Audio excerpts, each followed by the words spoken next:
Graham Matthews with Bleach Report and WrestleRant here. We're talking to Connor Casey ahead of FXE's upcoming Crush live event Sunday, February 18th. Connor, you're a part of this thing. I know you were involved in the business, but not quite to this extent. Great to talk to you, man. Thanks for taking the time. Well, thanks for having me, man. Appreciate it. Absolutely. So I forgot to mention this. Henderson, Tennessee is when this event is taking place, where this event is taking place. Give me some more details as far as what people can expect, your involvement in it, and everything else going on with this Crush Live event coming up next Sunday as we speak right now. Sure thing. So, bit of background: FXE launched as a wrestling academy in Hendersonville, Tennessee, back in early 2022. It was launched by AJ Gallant, one of Shawn Michaels' earliest students back Mhm. in Texas in the late 90s, and his business partner Kalen Goddard. Uh, from there, they started building up a crop of talent, and we held our first event back in November at the Bluegrass Yacht and Country Club in Hendersonville, Tennessee. We not only sold out, we went beyond capacity to just under 400 people in attendance. The crowd was great. The show went off without a hitch.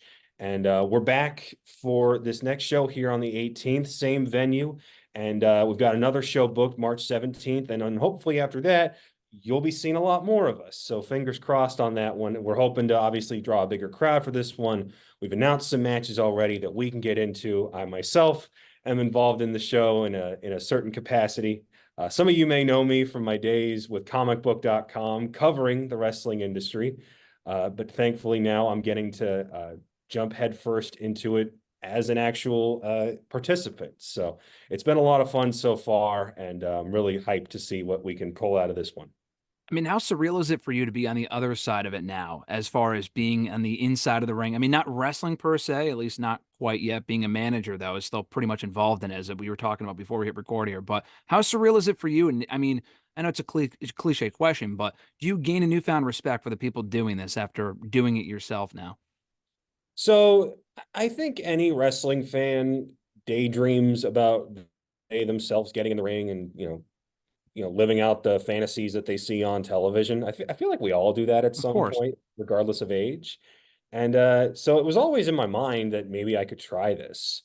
But when the opportunity presented itself, when FXE was announced as the school, and it was going to be, just a few miles away from where I live, I was like, absolutely. Hmm. When else am I going to get this kind of opportunity? And I walked in thinking, I played on and off for 8 years playing rugby from high school all the way up to men's leagues, and suffered some injuries as a result. So I thought, you know what, maybe me, taking bumps and wrestling full on matches might not be the best idea. Let me try, commentary, ring announcing, and then this other opportunity gets presented, and now I'm walking around like the Kingpin. And that's just you couldn't have sold me a better idea than, hey, you get to talk a lot of smack and get a lot of people beat up by bigger guys that are standing around you. And I'm like, hey, that's an easy sell for me. As far as respect, oh, absolutely.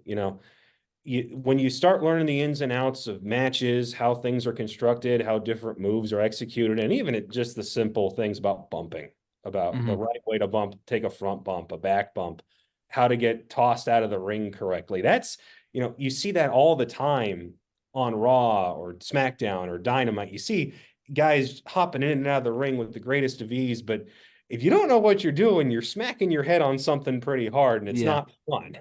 So yeah, your newfound respect, absolutely. And but I think what I love the most is that my love for the business, my love as a fan for Hmm. wrestling, that didn't go away.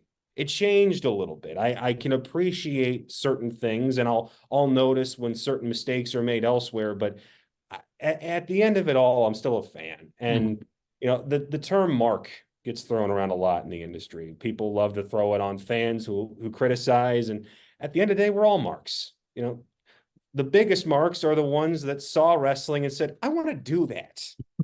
Yeah. And so at the end of the day, we're all fans, we're all marks, and it's all fun. Yeah, no, totally, man. It's cool too because not only can you bring your wrestling fandom into it too as well, but you mentioned a little bit earlier the Kingpin aspect of it for your role specifically. How much of like your background in comics, DC, Marvel, that sort of stuff, which obviously you're huge into comicbook.com, obviously, are you bringing into this role that you're allowed to kind of influence your on-screen character? So when we were building the character, you obviously you want to find certain people in pop culture, certain characters, certain tropes that you're like, okay, I want to take that, but I want to put a different spin Yep. on it. And what we found with Mr. Connor Casey, leader of the syndicate, is it's Kingpin, so it's Wilson Fisk, but it's specifically D'Onofrio's Of interpretation course. Yeah. in Daredevil. Hmm. It's a little bit of Thanos, and it is a little bit of Dutch Vanderland from Red Dead 2. And what all three had in common was that they saw their existence, they saw their world, and they said, this can be better, but it can only be better if I'm the one in charge, calling the shots and dictating what should and shouldn't happen. With Kingpin, it was, the Avengers event happened. I want to control Hell's Kitchen and I want to rule it under my leadership. Hmm. Thanos, it was, hey, the universe is dying. We don't have enough resources. My solution of wiping out half of all existence could save it. I'm the only one who has the wisdom and the foresight to do it, and I'm the only one who can execute the plan. And then Dutch Vanderland, hell, the meme about him is, I have a plan, Arthur. And that's where I was just like, okay, so what if I was a guy who liked what I saw with this company, but knew that I could do it better? Hmm. But in order for it to truly succeed, in order for it to go from, hey, we just operate in Hendersonville to, hey, we're the next big player in all of this. In order for that to happen, it needs the right leadership. It needs someone with vision. It needs me. Hmm. And we took off from there.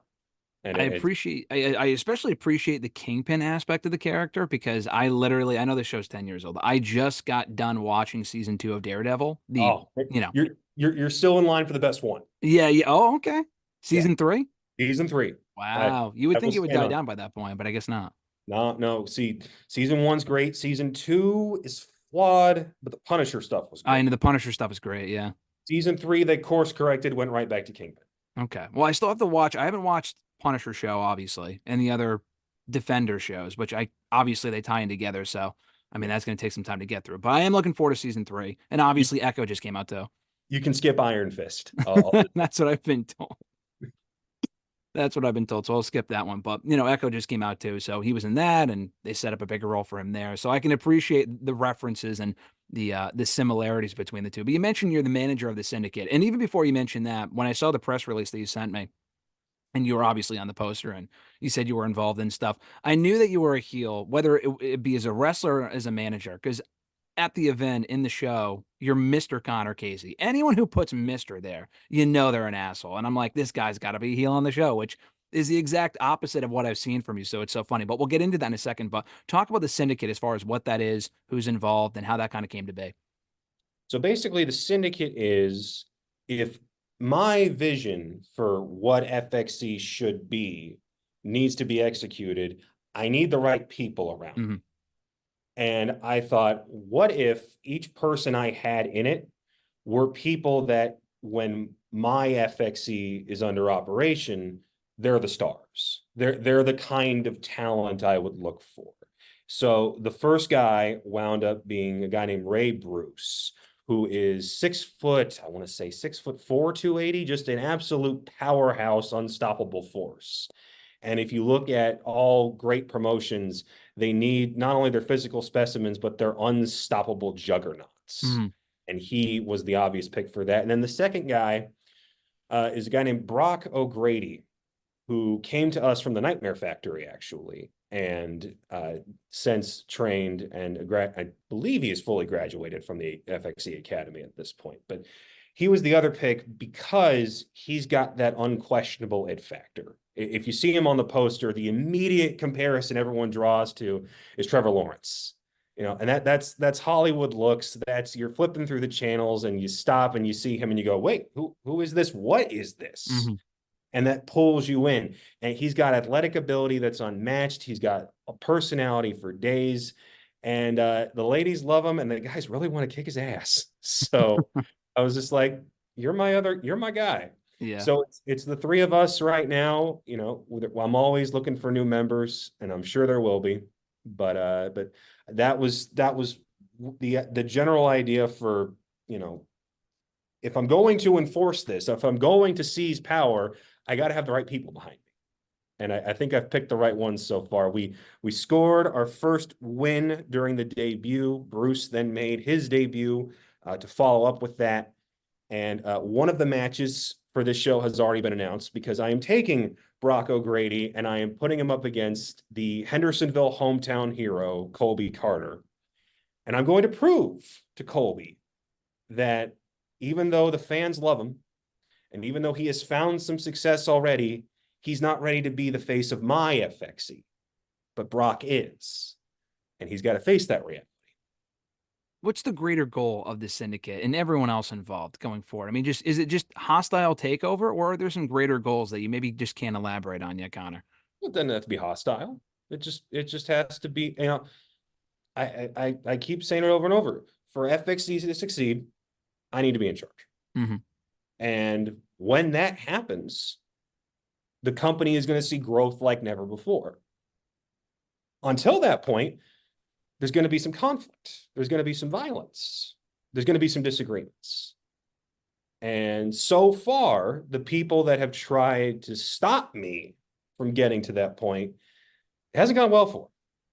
Bruce took a student who tried to step to me and tore his damn pec off the bone. You might not see him again. And the other guy, Kingpin Cole, Brock knocked him out before the referee could finish the pinfall. That's on them. They were dumb enough to try and step to me, and that's their mistake. But this can all be very simple. The right people just have to sign the right documents. There you go. I mean, how much pleasure are you taking in this role as Mr. Connor Casey, being the bad guy? Because, like I said, I feel like this is the exact opposite of the Connor that I've come to know in the last couple of years. I feel like this is a new side to you I haven't seen before, and the syndicate has seemingly brought it out of you. How much pleasure are you taking on in this new role in FXA? Well, I'm having a blast. The Connor Casey will tell you this is the most fun I've ever had, and Sure. it's an absolute trip. And I'm loving the opportunities that I'm getting, and the fact that I get to cut promos and do backstage interviews and do pre-tape interviews, the stuff that I cover day to day, getting to do it myself Mm-hmm. is the most fun. It's everything I could have wished. 10-year-old me would pinch myself. Mr. Connor Casey would tell you I have to haul my ass to Hendersonville, Tennessee once a month to talk to a bunch of poorers and idiots and tell them why I'm great. I already know why I'm great. That's their problem for not knowing. But yeah, that's where I stand. When you're doing these shows, do you see some of the same people at these events month after month? You feel like you guys are building like that core audience? Or, I mean, obviously, you're always looking to bring in new people, obviously, but like as far as the core audience for FXE, are you seeing some of the same people that have grown to hate you in the syndicate so far in your guys' run together? So this will be our second show, but I already know some of the people that will be going that were at the first show. Okay. That is a plus. But along that line, I will say that the core wrestlers that are there at both shows, what's so cool about this is that 95% of this card is FXE graduates. Hmm. It's all people that work together, train together, sweat together, bled together. They're all now putting this on together. It's not, hey, here's a casting call for all independent wrestlers in Yeah. Tennessee. We start with our FXE guys, and if anybody is coming in that isn't from FXE, there's a reason for that. It's because they've already displayed the talent necessary to be on the same level as the FXE graduates. So for the first show, the only guy who wasn't a graduate was Elijah Burke, aka the Pope. Hmm. Some of y'all may remember him from his days in WWE, TNA, NWA. This time it's Chris Crow, who's up and coming in the independent industry, and a former Ring of Honor World Champion, and Davey Richards. That's it. Everybody else is an FXE student. Hmm. And what we're trying to build is a core of homegrown, excellent talent that then we can take on the road. And then we can start being like, you know what? I want to see St. James versus Jake something. today. Yeah. I need to see big personalities and big people who are already in the industry start stepping into our world and mixing and matching with us, because that's going to lead to some great matches, great moments, great opportunities, and it's going to be a hell of a lot of fun. I feel like the equivalent, at least over here, because obviously that's, big in the Nashville area over there is FXE. We have an equivalent over here called Northeast Wrestling. And some of the fun indie shows we've had over here, I feel like from my own experience, is built on the homegrown guys. Like you can bring in the occasional big name from the WWE's TNA, whether it be a current star, past star, whatever. And that's Mhm. cool and all. But I feel like when you bring in the homegrown guys and they're the ones that are on every show, they're the ones the fans kind of get to know and build these storylines around. I mean, I feel like those make for the most fun, successful shows, as opposed to, and again, it's going to be great seeing people like the Pope there, like you said, Davey Richards. I mean, those are some familiar faces on the poster, obviously. And it's great to see them. But the people that you know will be there month after month that you can really build around, I feel like those make for the strongest shows personally. 100%. And what's interesting about Nashville is that even though it's the biggest state in one of pro wrestling's most city, it's the biggest city in one of the states that has the most pro wrestling history. Yep. In and out of itself is not necessarily attached to one promotion. For decades, Nashville was Switzerland for all the different promotions that were happening around it, Mm. especially Memphis. Memphis isn't what it used to be. And there's not one promotion you can point to and say, oh, this is the Nashville. This is the Nashville territory. This is the Nashville promotion. Some have popped up, some are even still popping up, and they'll do a show here, a show there. But there's not one that says, okay, what promotion would you associate with this city? The way you would associate Defy with Seattle, Yeah. AIW with Cleveland. I don't know if it's still that one, if it's a different. Yeah. Um, but I would love more than anything for FXE to be Nashville's promotion. And there's a lot of ways there's a lot of things you got to do to make that happen. So far, we're taking all those steps, and I'm really excited for that. I'm terrible with geography, but you said Henderson is like 10, 15 minutes out from Nashville. Is it like considered part of Nashville or is it a completely separate city just close by? So it's Hendersonville, and it's a suburb. So it Okay. is north. It's I want to say northeast, about 10 miles. Oh, But okay. it sits in the greater Nashville metropolitan area. Like I'm in Antioch, which is in the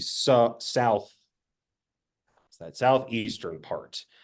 And it still counts. Like even though we're in a different town, I can still vote for like the Nashville mayor and Hmm. stuff. David Interesting. Davidson County operates in its own way, kind of. But yeah, no, so it's very, we're not this next show's not on Broadway, which I'm pointing at you because it's right down there. But I would love for us to get to that point. Yeah. It's only going to grow from here. I mean, so basically, if you were to label it or bill it as Nashville, even though it's in Hendersonville, is it still technically Nashville if you were to, promote it as such? Or, I mean, you have to be specific with where it's going to be, of course, but can you technically brand it as a Nashville show in that case? Not this one, because not for locals. Okay. Because if I say Nashville and they ask, okay, where is it? And then I shoot you a Hendersonville address, and they'll go, oh, so it's in Hendersonville. Okay. Okay. For the greater, national audience, a lot of them probably don't know where Hendersonville is, other than it's where Taylor Swift's from and it's Jarrett country. That's it. But they know Nashville because for 1,000 different reasons. Yeah. That makes sense. That's like what WWE does with their shows when they're like, "Oh, we're in Chicago," and they're actually in like Rosemont or some, Right. shit like that. They do that That one, all the time. that one drives me nuts because that's They've that. never not done that. They did that with the equivalent for us in the Northeast was when they did Mania 35 in New Jersey. New York, no, it's not New York, New Jersey. It was New And Jersey. it It was was a dump. Jersey as Jersey could be, to the point where someone asked Corey Graves on air. It was just like, where are we really, Corey? And he's like, I refuse to say. Yeah, exactly. It was funny. But listen, I think some of the best publicity you guys are getting for this show as we wind down here, which is crazy because I've seen it separately, even before you sent me the press release, and I didn't really put two and two together. Brandon Davis obviously is on the show. Comicbook.com guy. Obviously, everyone knows him if you're into Marvel, DC, that sort of stuff, among other things. Yeah. He's been doing random, movie, interviews, doing promotion for other movies. But he asked Cena advice for his first match, and his Mhm. first match is on this show. So really, that's what he was talking about. And not only that, but promoting Dune 2 this past week. The clip came out, went viral, talking to Batista. He didn't even bring it up. Batista brought it up to him. So in a way, without even mentioning FXC, and maybe it was mentioned elsewhere in the interview and I missed it, it's basically promotion for this show. I mean, that's pretty cool. I obviously had known him from that. I seen him on the poster. I didn't really put two and two together the fact that he was talking about that, talking about this match on that show until like a couple days ago when I saw those clips, which I thought was cool. It's so cool. And what's beautiful about this is that in an environment like pro wrestling, which in 2024, there's a lot of promotions out there. Yeah. You go to any city, someone can lay claim to it. And that's before you get to the national stuff. That's before you get WWE, AEW, NWA, TNA, MLW, anything that's got a television deal right now. There's an entire ecosystem below that. And what we want to do is separate ourselves. AJ Gallant, the school founder, our head trainer, and our promoter, he says over and over, we're not indie. We're not interested in being another independent promotion. We're not Mhm. interested in being another GCW. No offense to GCW. They're doing great work, making great money, putting on great shows. But they've got aspirations for one thing. We want to go in a different direction, which is why this show's, it's not on Triller. It's not on Fight TV. It is on Vimeo and it will be live streamed, but we are going our own route, paving our own way for this.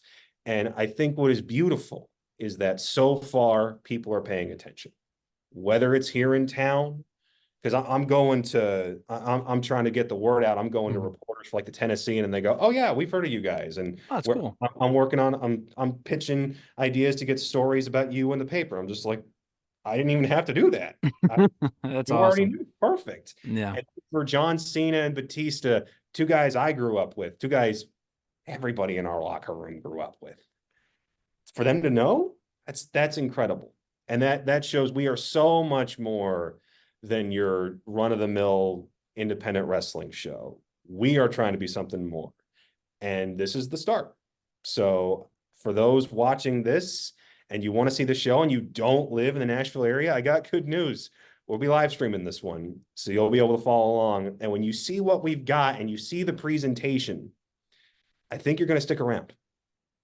That was my last question as far as where people can find the show. If they're not from the area, obviously, you mentioned Vimeo live streaming, they can watch it after the fact, which is awesome. I mean, obviously, I'm not from the Nashville area. The next time I'm there, I'll definitely have to check it out. But I do want to check it out after hearing you talk about it. And the fact that Brandon also making his in-ring debut on the show, stuff like that is pretty exciting. But that being said, as well, with where the event is airing and stuff like that, you can find out more details about the show when it's going up through the social media, through everything, the website and whatnot. So, Connor, take me through that where people can find you, but also FXE, the show, tickets on sale. Give me the whole sales pitch here.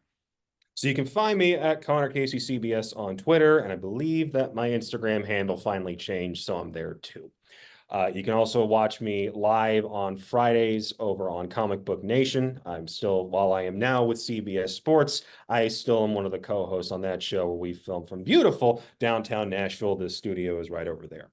You can see my like 15-minute breathless recap of the entire Rock, Roman, Cody Rhodes thing right now, actually. Nice, perfect. As soon as the camera stopped rolling, I took a big old inhale and went, okay, I can breathe again, Yeah, because that took a lot of explaining. As far as FXE, you can find the website for both the school and the promotion at fxewrestlingnetwork.com. For there, you will find all our information on this upcoming show, February 18th. You will soon have access to see our previous show from November, as well as the highlights from this one. You can find us over on Twitter at FXE Wrestling. We also are on Instagram, and I believe TikTok. And tickets still are on sale for February 18th. As for the streaming, more details will be available in the coming days, and as soon as they are, I will be spreading the word on that, just like I'm spreading the good word on this show itself. So stay perfect. tuned. So when does the show start that Sunday on February 18th, and when do doors open as well? Doors open, and I gotta make sure I get this right. because I believe Central time, of course. I mean, obviously, I Central. say that, but you know, if you're going to a Gotcha. show, you would know that. Central time, y'all. Come on now. We are running from, so the ticket entry says 4 to 6, and I Okay. believe that is correct, but let me double check. Don't you That's when the dare. event is going from, or when it starts. So doors are at 4. Bell time is 4:30. Perfect. Making sure I get that right. Perfect. Perfect. Well, people can check it out. I look forward to checking it out as well once it goes up live streaming. And like I said, Connor, I'm definitely going to check it out the next time. Hopefully, WWE brings another show, and maybe you guys can piggyback off of something like that. I mean, I feel like obviously great timing right now, but WWE was there like a year and a half ago, and it'd be cool to see you guys do like a show next door. I mean, even if they go there for Raw or something like that, or whatever it might be. But you know, that's another possibility for the future to keep an eye out for. Exactly. Yeah. NXT was just in Clarksville, and I'm Oh, still right. trying to Yes, figure of out course. why, because we're just like, of all places, Clarksville? Okay, sure, why not? Yeah. That's so random. But hey, listen, maybe in the future I look forward to that. But Connor, thanks for taking the time, man. I look forward to this show and looking forward to checking it out. Thank you so much, Graham. Appreciate it. Appreciate it, dude.